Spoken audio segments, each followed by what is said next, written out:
تو صحابہ نے تو رسول اللہ سے ایک ایک چیز دین کی سمجھ لی، لیکن آج کل بعض نام نہاد لبرل اور سیکولر یہ سمجھتے ہیں کہ معاذ اللہ یہ 1400 سال پرانا دین ہے اور آج کے دور میں اپلائی نہیں ہو سکتا، گویا اللہ بھی بھول گیا کہ قیامت تک کے لیے کیا حالات و واقعات ہونے تھے۔ معاذ اللہ یہ تو انسان کو ارتداد کی طرف لے جاتی ہے۔ صحابیہ نے پوچھ لیا، اے اللہ کے رسول، ہم کھانے کے سامنے بیٹھے ہوں اور ہمیں کہا جائے کہ یہ چیز لو، تو ہم تکلف میں اگر یہ کہہ دیں کہ ہم نے نہیں لینی تو کیا یہ جھوٹ بھی لکھا جائے گا؟ تو رسول اللہ صلی اللہ علیہ وسلم نے یہ رہنما اصول دے دیا، ہاں یہ جھوٹ بھی لکھا جائے گا۔ کس چیز کا تکلف کرنا ہے؟ جی چاہ رہا ہے تو یہ کہنے کی ضرورت ہی نہیں ہے، یہ کہنے کی بھی ضرورت نہیں ہے کہ جی نہیں چاہ رہا۔ اور ہمارے ہاں جھوٹ کو باقاعدہ بچوں میں فیڈ اس طرح کیا جاتا ہے، ہم یہ سمجھتے ہیں یہ انٹلیکچوئلز ہو رہے ہیں، یہ بڑا انٹیلیجنٹ ہے جی بچہ۔ میں گھر میں تھا، باہر بیل بجی، بچے نے کہہ دیا باپ گھر پہ نہیں ہے، یہ انٹیلیجنس، اس کا یہ آئی کیو بڑا ہائی ہے۔ بچے کو جھوٹ سکھا کے بچپن سے اس کے کانوں میں، اس کے دماغ میں جھوٹ کے ذریعے نبی کریم صلی اللہ علیہ وسلم نے کتنی سنگین باتیں، رسول اللہ صلی اللہ علیہ وسلم سے ایک مرتبہ جب پوچھا گیا نا کہ بدترین گناہ کون سے ہیں، تو رسول اللہ صلی اللہ علیہ وسلم نے تیسرے نمبر کے اوپر ایک مرتبہ اٹھ کے بیٹھ گئے اور کہا جھوٹی گواہی، جھوٹی بات، جھوٹی بات، جھوٹی گواہی، جھوٹی بات۔ گویا رسول اللہ صلی اللہ علیہ وسلم نے اتنی مرتبہ کا صحابہ کہنے لگے، ہم خواہش کرنے لگے کہ کاش رسول اللہ صلی اللہ علیہ وسلم چپ کر جائیں۔ یہ جھوٹ اتنی بڑی بیماری ہے اور اتنا بڑا یہ غلط، یعنی اخلاقی طور کے اوپر بھی اتنی غلط حرکت ہے کہ آپ کو پتہ ہے اسلام کے اندر جو مباحلہ ہے وہ صرف اس ایک بنیاد پہ ہوتا ہے کہ اللہ کی لعنت ڈال دی جائے جھوٹے کے اوپر۔ جو لیان ہوتا ہے میاں بیوی کے اسلام کے اندر، آپ کو پتہ ہے اس کے اندر بھی بنیاد یہ ہوتی ہے کہ جھوٹے کے اوپر اللہ کی لعنت ڈال دی جائے۔ گویا جھوٹے کے اوپر تو اللہ کی لعنت پڑ جاتی ہے، لیکن انسان یہ سمجھتا ہے کہ شاید جھوٹ بول کے میں نے کچھ ٹکے کما لیے ہیں، شاید میں نے رزق کما لیا۔ رسول اللہ صلی اللہ علیہ وسلم نے اس کے بارے میں بھی امت کی رہنمائی کر دی کہ جھوٹی قسم کھانے سے مال تو بک جاتا ہے، جھوٹی قسم کھانے سے مال تو بک جاتا ہے، لیکن اس میں سے برکت اٹھا لی جاتی ہے۔ مال تو بک جاتا ہے، اور بدترین ہے وہ شخص کہ جو شخص اگلے بندے کو یہ جھوٹ بول کے کوئی چیز کہ اگلا بندہ اس کو سچ سمجھ رہا ہو، ایسا شخص بدترین ہے کہ اپنے مسلمان بھائی سے کوئی بات کہے اور مسلمان بھائی وہ سمجھے کہ یہ سچ کہہ رہا ہے۔ اور اسی لیے کمیونیکیشن کے اندر اللہ رب العزت نے بھی ایک رہنما اصول بیان کیا کہ اگر تمہارے پاس کوئی فاسق خبر لے کے آ جائے تو اس کی تحقیق کر لیا کرو۔ آپ اگر حدیث کے فن کو ذرا بھی تھوڑا سا بھی جانتے ہیں تو آپ حیران رہ جائیں گے کہ محدثین نے حفاظت حدیث کے کیسے کیسے پیرامیٹرز تیار کیے اور قائم کیے، اور یہ اس وجہ سے ہے کہ یہ دین ہی سچائی کا دین ہے۔ رسول اللہ صلی اللہ علیہ وسلم سچے، جبریل سچے، اللہ سچے۔ اللہ اپنے بارے میں خود کہتا ہے وَمَنْ أَصْدَقُ مِنَ اللَّهِ قِيلًا وَمَنْ أَصْدَقُ مِنَ اللَّهِ حَدِيثًا۔ اللہ سے زیادہ سچی بات کس کی ہو سکتی ہے؟ اسی طرح پیغمبر سے زیادہ سچی بات کس کی ہو سکتی ہے؟ جبریل امین سے زیادہ سچی بات کس کی ہو سکتی ہے؟ تو محدثین نے کیا اصول بنایا کہ ایک بندہ جس کے بارے میں پوری زندگی میں یہ بات پتہ چل جائے، پوری زندگی میں یہ بات پتہ چل جائے کہ یہ بندے نے زندگی میں ایک مرتبہ جھوٹ بولا، یہ گواہی مل جائے، یہ بندہ، آپ کو پتہ ہے جھوٹ ہمارے معاشرے میں تو کچھ سمجھا ہی نہیں جاتا، لیکن حدیث کی حفاظت کے اندر یہ اتنا اہم الزام ہے کہ کسی بندے کے بارے میں پتہ لگ گیا اس نے فلاں وقت میں جھوٹ بولا تھا، اس سے رسول اللہ صلی اللہ علیہ وسلم کی حدیث نہیں لی جاتی، اس بندے سے رسول اللہ کی حدیث نہیں لی جاتی۔ اور ایک واقعہ ایک بہت بڑے محدث کا آپ کے ذہن میں ہے، اس کی جو سند ہے اس کے اندر بھی کچھ ذوف موجود ہے کہ امام بخاری ایک جگہ حدیث لینے گئے اور دیکھا ایک بندہ جانور کو سامنے کپڑا کر کے سامنے اس کو پچکار رہا ہے تاکہ وہ اس کے پیچھے پیچھے آتا رہے، اور دیکھا کہ اندر چارہ موجود نہیں ہے۔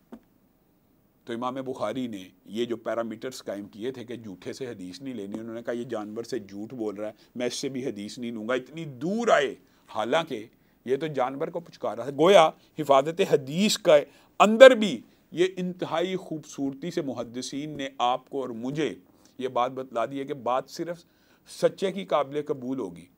اور یہ بات بھی یاد رکھی حالانکہ جھوٹ بولنے والا کبھی سچ بھی بول سکتا ہے، لیکن اللہ رب العزت نے بھی اپنے دین کی حفاظت کرنی تھی اور پورے کا پورا دین امت کو پہنچانا تھا اور رسول اللہ کی ساری زندگی کو ہمارے لیے نمونہ بنانا تھا، تب محدثین نے اتنی سخت جانچ پڑتال کر کے جھوٹی روایات کو الگ کر دیا اور صحیح احادیث کو الگ کر لیا۔ معزز ناظرین گرامی قدر، یہاں پہ ہم لیتے ہیں ایک چھوٹا سا وقفہ اور وقفے کے بعد زبان ہی کی حفاظت کے حوالے سے اپنی گفتگو کو جاری رکھیں۔ ویلکم بیک، پروگرام میں ایک مرتبہ پھر خوش آمدید۔ معزز ناظرین گرامی قدر، زبان کی لرزشوں میں سے، زبان کے گناہوں میں سے، زبان کی غلطیوں میں سے ایک بہت بڑی غلطی جھوٹ آپ کے سامنے رکھی، اور دوسری نہایت اہم بات ہے وہ ہے غیبت۔ گالی کے حوالے سے بھی آپ کے سامنے یہ بات رکھی کہ سباب المسلمی فسوق ہے، کہ مسلمان کو گالی دینا نہایت فسق کا کام ہے، گناہ کا کام ہے۔ حتیٰ کہ بعض روایات یہ بھی ملتی ہیں کہ ایک بندہ دوسرے بندے کو گالی دے رہا تھا تو دوسرا بندہ اس کے بدلے میں سلام بھیج رہا تھا، تو رسول اللہ صلی اللہ علیہ وسلم نے کہا جب تو سلام بھیجتا تھا تو فرشتے کہتے تھے سلام تو تجھ پہ ہی ہو، اور جب وہ گالی نکالتا تھا تو فرشتے کہتے تھے کہ یہ گالی تو تیرے پہ ہی لوٹی۔ اور حضرت ابو بکر کا بھی ایک مشہور واقعہ اس ضمن میں موجود ہے کہ جب ان کو ایک شخص نے برا بلا کہا خاموش رہے خاموش رہے، جب انہوں نے جواب دیا تو رسول اللہ صلی اللہ علیہ وسلم نے کہا ابو بکر جب تک تو خاموش تھا فرشتے تیری طرف سے جواب دے رہے تھے، اب تو نے خود اپنا معاملہ برابر کر لیا۔ اور یہ بات بھی حدیث سے ملتی ہے کہ زمانے کو گالی مت دو، یہ بات بھی حدیث سے ملتی ہے کہ مرغ کو گالی نہ دو۔ اگر جانوروں کو اور زمانے کو اور مخلوقات کو گالی دینا جائز نہیں ہے تو ایک دوسرے بھائیوں کو گالی دینا کیسے جائز ہو سکتا ہے؟ اسی طرح ایک نہایت اہم جو باب ہے زبان کی لرزشوں کے حوالے سے وہ غیبت ہے۔ رسول اللہ صلی اللہ علیہ وسلم نے پوچھا تمہیں پتہ ہے غیبت کیا ہے؟ رسول اللہ صلی اللہ علیہ وسلم جب یہ باتیں پوچھا کرتے تھے تو صحابہ آگے سے سنا کرتے تھے، سمجھا کرتے تھے اور اس بات کو نوٹ کیا کرتے کہ رسول اللہ صلی اللہ علیہ وسلم کی مراد کیا ہے، وہ پوچھ کیا رہے ہیں۔ تو صحابہ نے کہا کہ کسی بندے کا، اور صحابہ نے کئی دوسری روایات میں آتا ہے کہ خود استفسار کیا کہ آپ بتا دیئے غیبت کیا ہے۔ پہلے رسول اللہ نے پوچھا کہ غیبت کیا ہے، تو صحابہ نے پوچھا کہ آپ بتا دیجئے، تو بعض روایات کے اندر یہ الفاظ موجود ہیں، رسول اللہ نے کہا غیبت یہ ہے کہ تم اپنے بھائی کا ذکر اس طرح کرو کہ اگر اس کے سامنے کیا جائے تو اس کو ناگوار گزرے۔ گویا باقی روایات کو بھی اگر ملا لیا جائے تو یہ بات کلیئر ہوگی، کسی بھائی کا ذکر اس طرح کرو کہ اگر اس کے سامنے کرو تو اس کو برا لگے۔ تو صحابہ نے پھر رسول اللہ سے پوچھ لیا، ان کا مزاج تھا کہ اللہ کے رسول اگر وہ برائی اس کے اندر موجود ہو، رسول اللہ صلی اللہ علیہ وسلم نے کہا غیبت کا ترجمہ ٹرانسلیشن یہ ہے وہ برائی اس کے اندر موجود ہو، اگر وہ موجود نہ ہو یہ تو بہتان ہو گیا۔ یہ بات اگر مجھے اور آپ کو سمجھ آ جائے تو ہمیں پتہ چل جائے غیبت کیا۔ ہم یہ سمجھتے ہیں کسی بندے میں کوئی عیب ہے تو اس عیب کو بیان کیا جائے گا، تو یہ شاید ہم جھوٹ نہیں بول رہے، یہ تم جھوٹ تو نہیں بول رہے لیکن تم غیبت کر رہے ہو،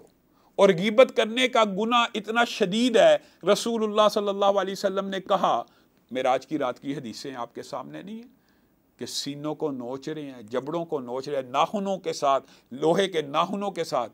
گوشت کو نوچ رہے ہیں، کہ یہ غیبت کرنے والے ہیں۔ رسول اللہ صلی اللہ علیہ وسلم نے اپنے صحابہ کو کہہ دیا یہ جو ابھی بدبو تمہیں آ رہی ہے تمہیں پتہ کس کی ہے؟ غیبت کرنے والوں کی ہے۔ کل قیامت کے دن غیبت کرنے والوں کو کہا جائے گا کہ اپنے بھائی کا گوشت کھاؤ، مردہ بھائی کا گوشت کھاؤ، کیونکہ دنیا میں تو تم کھایا کرتے تھے۔ اور غیبت کے ہی حوالے سے ایک اور طریحی واقعہ موجود ہے جس کی سند کے اندر بھی ضعف ہے،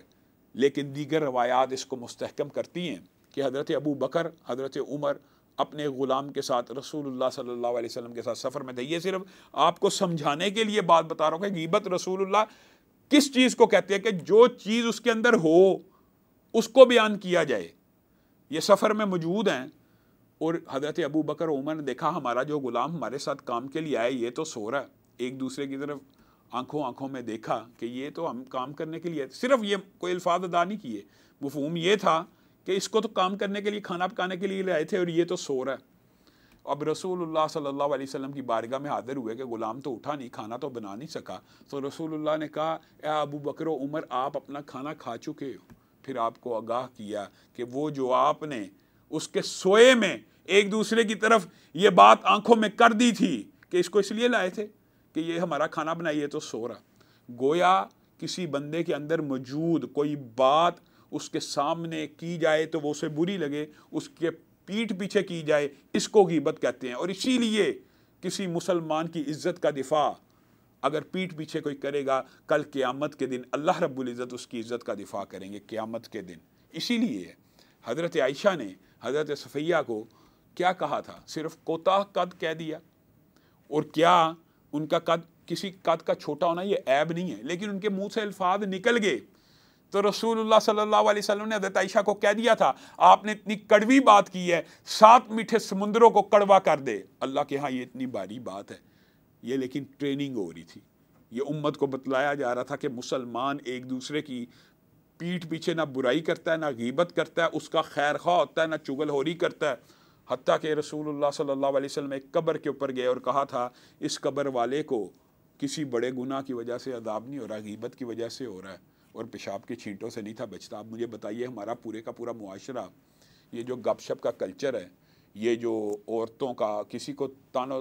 تشنیع کرنا مقصود نہیں ہے، لیکن اسپیشل میٹنگز اس لیے ارینج کی جاتی ہیں کہ فلاں کو ڈسکس کرنا، فلاں کو ڈسکس کرنا، کسی کو ڈسکس کرنا، کیا یہ غیبت نہیں ہے؟ اسلام کے اندر غیبت زبان کے حوالے سے ایک اور نہایت اہم بات ہے، لان تان کر دینا، کسی کے اوپر لعنت بھیج دینا، اس کے اوپر لعنت ہو، فلاں کے اوپر لعنت ہو۔ رسول اللہ صلی اللہ علیہ وسلم نے کہا مومن لعنت کرنے والا نہیں ہوتا۔ ایک عورت نے، ایک صحابیہ نے ایک جانور اور اونٹنی پہ لعنت کر دی کہ اس کے اوپر لعنت ہو، چل نہیں رہی ہوگی تیز یا جو بھی معاملہ تھا،